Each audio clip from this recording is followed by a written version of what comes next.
We're here in the South American jungle to witness the native Amazonian beer. It enjoys enclosed spaces, temperatures in the high 10s or low 20s, and today, for the first time, we're going to attempt to make contact. So today is day 12 of fermentation, and it's an appropriate time for us to take a final gravity reading from the beer.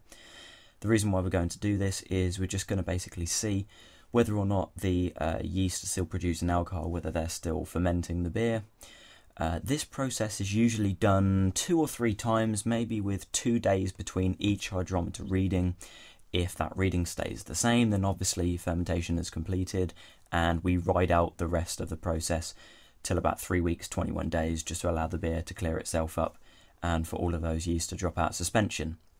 So what you're going to see here today is nothing more than one of the most basic things, literally taking a sample out of the beer, transferring that to a trial jar, and then taking a hydrometer reading.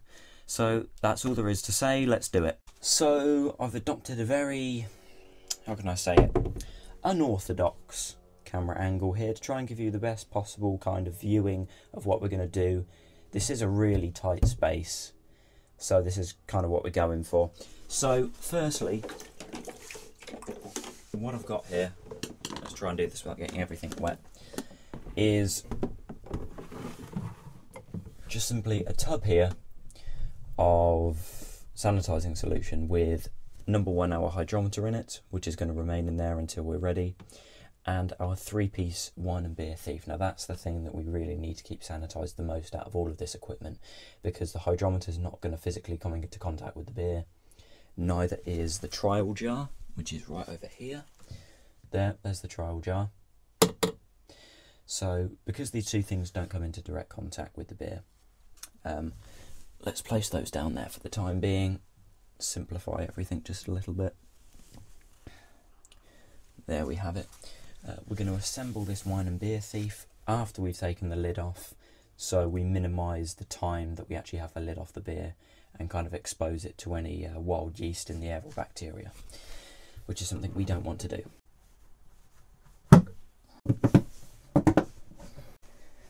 So here we've got the wine and beer thief. Take a good look at that. It's completely sterile. Just before I do this, just to purely notify you and kind of give you a heads up, I also sanitize my hands, because obviously I'm touching this thing.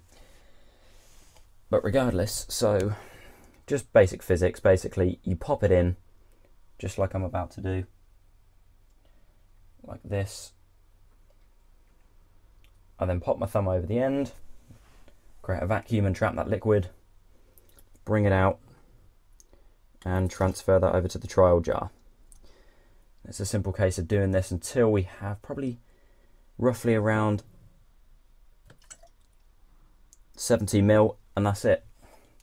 Simple as that. In 2, ladies and gentlemen, we've got about 70 ml of liquid. Before we do anything else, before we even take a reading, the lid's going back on, and so is the airlock. So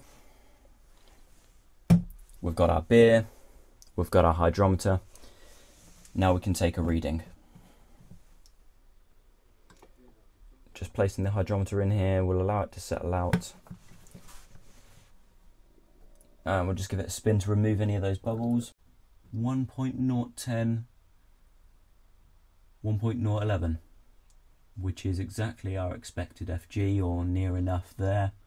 So I'm happy with that, folks. There's no more to say on this. This is literally thieving a sample. This will be done again in 2 days' time, and then again in another 2 days' time. If all of those readings remain at 1.011, fermentation is completed.